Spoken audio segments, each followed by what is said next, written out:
এটা আমাদের জন্য অনেক বেশি উপকার হচ্ছে। আমরা অনেক উপকৃত হয়েছি এখানে এই অপারেশনটা হওয়ার কারণে। তো এখন হচ্ছে, এখন চালু হয়েছে, এখন এই চালুতে আমরা অনেক উপকৃত হয়েছি, অনেক ভালো হয়েছে আর কি আমাদের জন্য। আমরা গরিব মানুষ, এখানে আমরা অনেক সহযোগিতা পাচ্ছি, সুবিধা পাচ্ছি। এর আগে এখানে যখন অপারেশন হতো না তখন আমাদের পঞ্চগড় ঠাকুরগাঁও যাওয়া লাগতো, এখন তার ওখানে যাওয়া লাগতেছে না, বাড়ির কাছে হয়েছে। খরচ তো অনেক ছিল, ভোগান্তিও ছিল, এখন ভোগান্তিটা কমে গেছে। তেঁতুলিয়াতে আসলে সিজার হওয়ার জন্য আমরা আসলে সিভিল সার্জনের কাছে কৃতজ্ঞ। মোটামুটি 8-10 বছর আগে সিজার অপারেশন এগুলো হতো, তারপরে আবার অনেক দিন বন্ধ ছিল।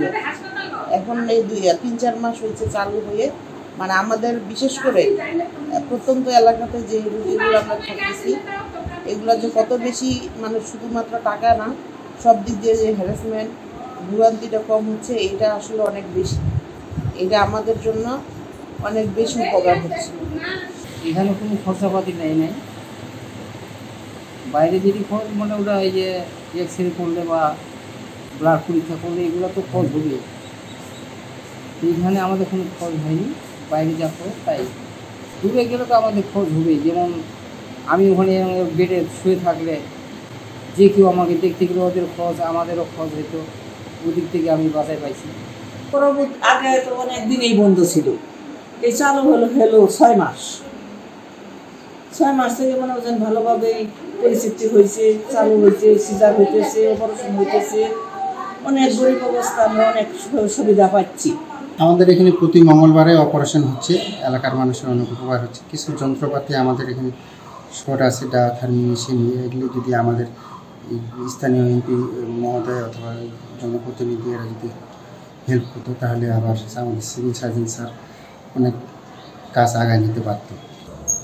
অনেক যন্ত্রপাতি আমাদের ছিল না, আমাদের সিএস স্যার পঞ্চগড় থেকে অনেক মেশিন আছে, থার্মি মেশিন, ওগুলো নিয়ে আসে। তো জঙ্গল সংকট ছিল, পঞ্চগড় থেকে লোক নিয়ে আসে, প্রথমে অপারেশন করতো, তারপর আমাদের প্রশিক্ষণে পাঠায়, প্রশিক্ষণ করে করে আর নার্স সবাইকে নিয়ে ট্রেনিং দেওয়া হয়। 1 সপ্তাহের জন্য ট্রেনিং দেওয়া, তারপর এখানে আপনার অপারেশন চালু করে। আমরা আশা করছি যে আগামীতে এই উপজেলা স্বাস্থ্য কমপ্লেক্স তেঁতুলিয়ায় আজকে যে আমাদের 13টি অপারেশনের শিডিউল রয়েছে সেই 13টি সুসম্পন্ন করতে পারবো। পাশাপাশি এই তেঁতুলিয়ায় আজকে যে আমরা অপারেশন করার যে সুযোগটা পেয়েছি, এটা আসলে প্রথম দিকে যে অবস্থায় ছিল তাতে অপারেশন কেন, এই রুমগুলো ছিল আসলে একটি বাক্সবন্দি এবং তালাবদ্ধ অবস্থায় পেয়েছিলাম, যেখানে স্টোরের মতো এই রুমগুলো ব্যবহার হতো। যেখানে আপনাদের যদি একটু আমার টাইম লাইনে যেতে চান বা যেতে চাওয়ার ইচ্ছা পোষণ করে, তাহলেই দেখতে পারবেন যে এই বিষয়গুলো কি অবস্থায় ছিল ওই সময়। এটা ধাপে ধাপে আসলে এই কাজগুলো সুসম্পন্ন করার সুযোগ পেয়েছিলাম। এখানকার যে ইউএচএফপি রয়েছেন এবং আগেও যারা ইউএচএফপিও ছিলেন, তাদের একটা প্রচেষ্টায় আজকের এই বর্তমান অবস্থায় ফিরে আসতে পেরেছে। এবং এই অবস্থায় ফিরে আসার পরে আমরা যখন এখানে কাজটা শুরু করি, তখন তেঁতুলিয়াবাসীর কাছে আমাদের কৃতজ্ঞতা জানাতে হয়।